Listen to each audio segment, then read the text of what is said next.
This is the world I want to live in, the poet tells us. Naomi Shihab Nye's Gate 4a is a simple piece relating an encounter, an utterly normal interaction among strangers at an airport gate waiting through a flight delay. Utterly normal, I say, and yet not common enough. Nye describes the world she wants to live in as a place where people are not apprehensive to share cookies together. It doesn't seem beyond our reach, and yet this experience of meeting people without walls of suspicion or fear does not come as easy as we would think. In a world that we now embody, this possible world is certainly within our grasp. A possible future of inclusion, of beloved shared reality free from bigotry and division. Nye says it is the world she wants to live in. It is the world that I want to live in as well. It is the world that our faith calls us to create together.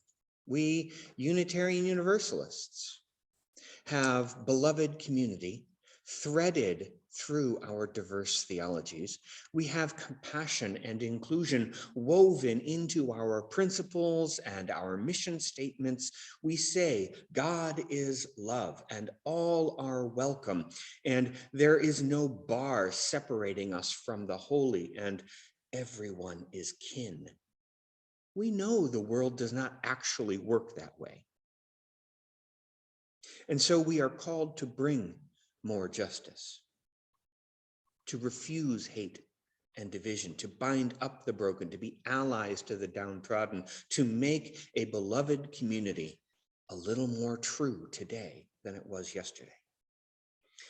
There's a deep history in our chosen name as a faith tradition, but beyond that, we can also say that as Unitarians, we are one, a unity of who matters in this life. And as Universalists, we are all headed together into the brightness of the coming days. We are one and we are all included, Unitarian Universalist. Others draw circles to shut people out, and we are called to widen the circle. And even as I say this, even as I declare these lofty statements of our calling, even as we speak of widening the circle, I am sure you have noticed, have felt the opposite happening around us. This pandemic has shrunk our circles of connection. Many of us lament the circumscribed living we are experiencing. Yes, love demands that we care for the health of our community, and so we quarantine, and so we do not travel as much as we would, and so we are cautious. We wear masks, we do social distancing. Love demands that we care for the health of our community, and I'm not suggesting we stop being careful, but the reality of this pandemic has curtailed our widening work of late.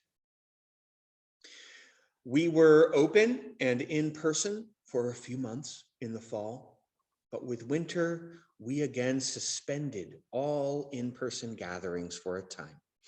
It's likely that we will cycle back open soon. The numbers are dropping. It's going to happen.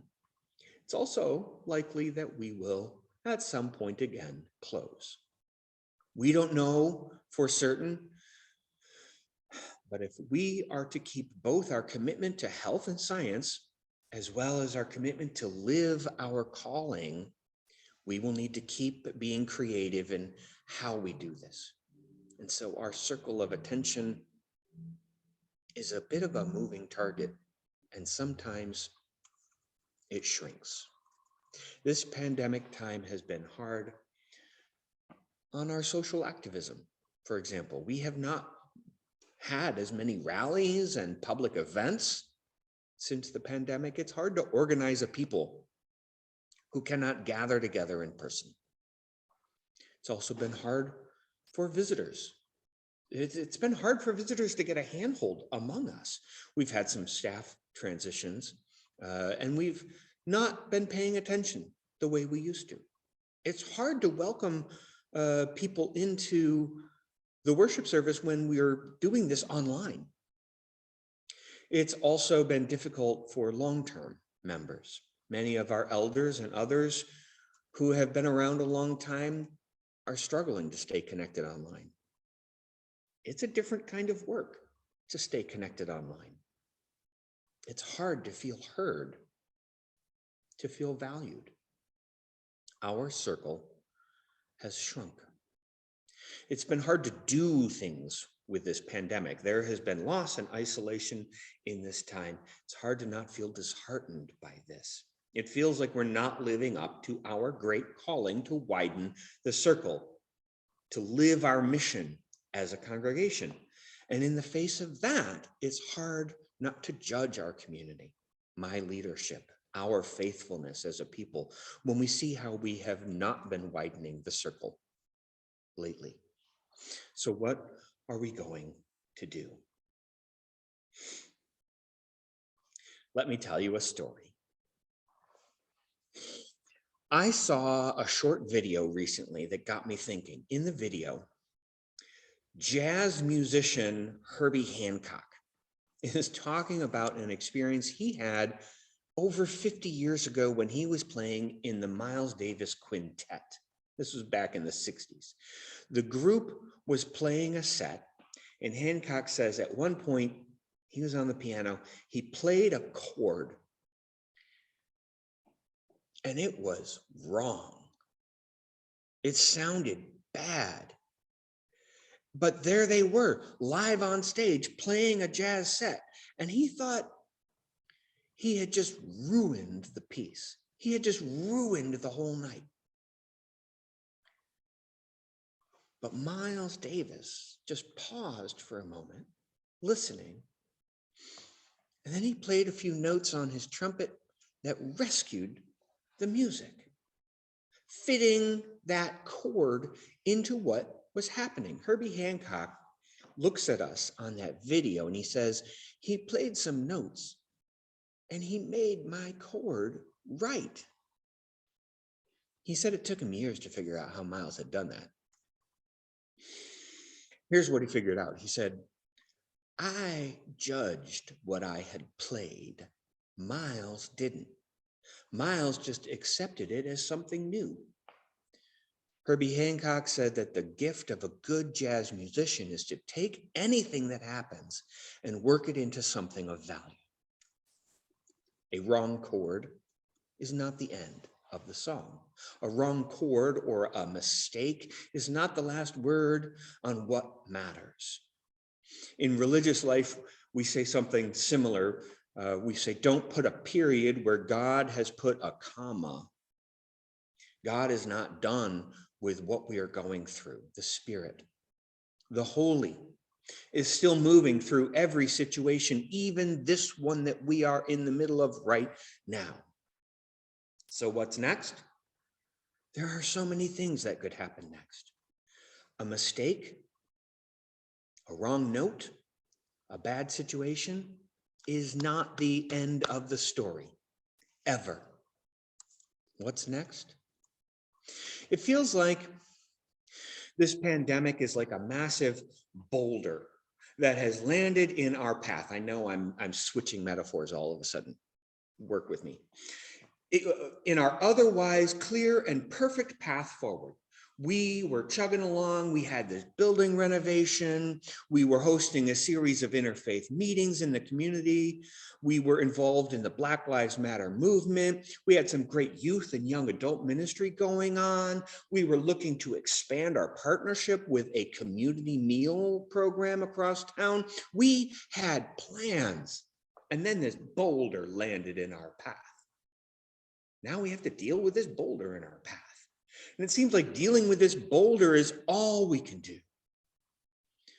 Yet try as we might, we cannot push this boulder out of our path. We cannot force this pandemic to go away. What's next?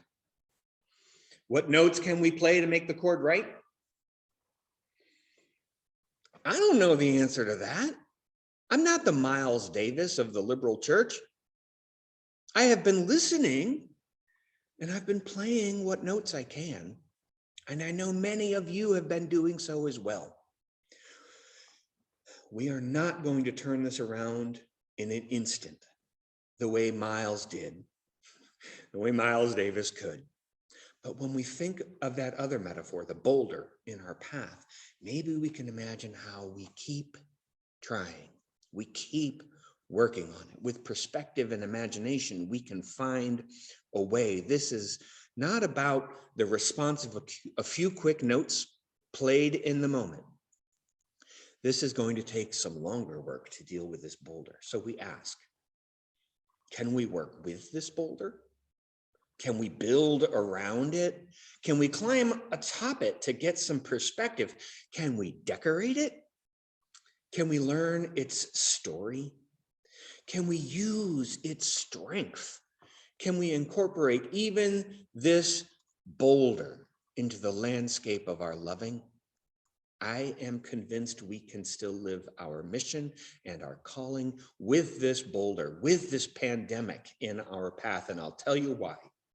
It's because we know that we are not the only ones who feel like we've had a boulder land in our path.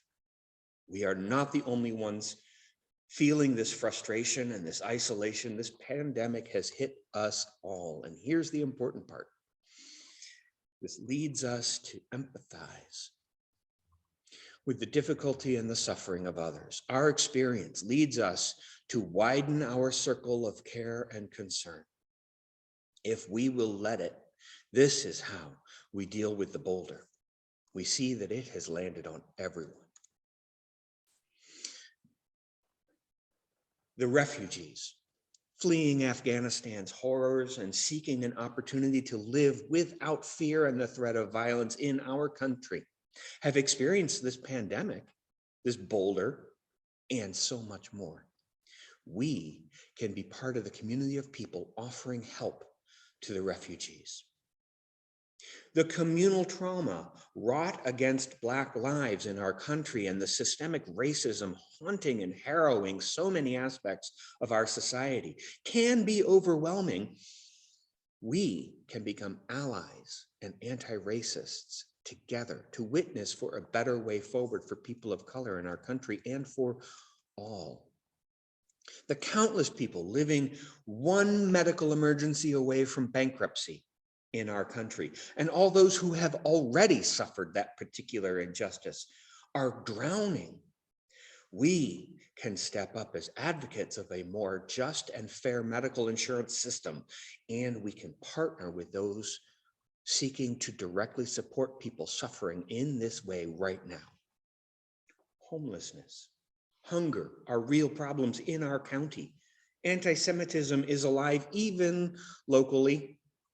Hate crimes and violence against women, against our LGBTQ siblings, and against so many others need to be countered with messages and actions of love and acceptance and justice. We are well positioned to offer those messages and those actions because that is our calling and our mission as a faith. He drew a circle that shut me out, heretic, rebel, and thing to flout, but love and I had wit to win. We drew a circle and took him in.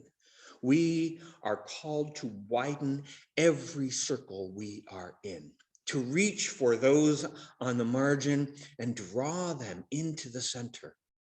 I get that doing that now is going to be hard. I get that this pandemic has shrunk our circle rather than widened it, but that is not the last note of the song.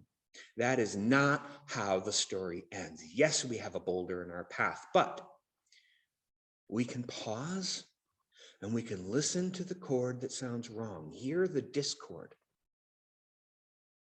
and respond. Friends, I offer you these stirring words, and I miss having you all here in the sanctuary with me I miss the energy of us all being together. Consider the impact you have felt being excluded from this sanctuary over just these past few weeks. And before, during the early part of the pandemic in 2020, you didn't play a bad chord. And yet still you are impacted by circumstance. This sanctuary has been closed to you. This small example of exclusion we are experiencing leads us to empathize with others who are excluded.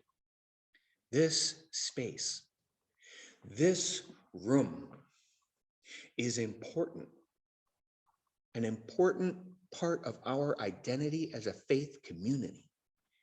It's our sanctuary, the place where we come together, where we laugh and pray and think and hold sacred silence together. It's been hard not being together in this space. As I stand here alone this morning, I imagine all of you here. I remember your presence, but in a way, this emptiness makes it a little easier to call to mind all those who occupied this space in the past. All those through the years who came into this space before you and I were here. They too laughed and prayed and thought and held silence together in this room. These walls hold that memory, even renovated, painted over, changed. The walls and the rafters still hold the echo of those who occupied this space before. And before this space, they occupied other buildings. They echo through the years into our time. Our ancestors hold this space for us while we are not able to be here. And they tell us to keep working on that boulder. They had struggles of their own. This is not the first difficulty the congregation has ever faced. This is not the first time we've felt our circle shrink instead of expand. It wasn't the end of the story then, and it's not the end of the story now. Our predecessors knew the calling. Room had been made for them, and they widened the circle so that others could be welcomed in as well, to reach out to those in need, to serve their calling. Those who went before are still with us, echoing in these momentarily empty halls. They whisper down to us, push against the circle. Widen it, they say. Do not be confined, they say. Break it if you must, but let everybody in. This is the world I want to live in. Widen the circle and make it wider still. This is the call of our faith. This is the charge to us from those who tended this faith before us and who are echoing to us. It's also the longing of those yet to come. Let everybody in. Widen the circle. Make it wider still until the world can see and know that we are one and that all are included. This is the world I want to live in, the poet said. Not everything is lost. And we are all loved. In a world without end, may it be so.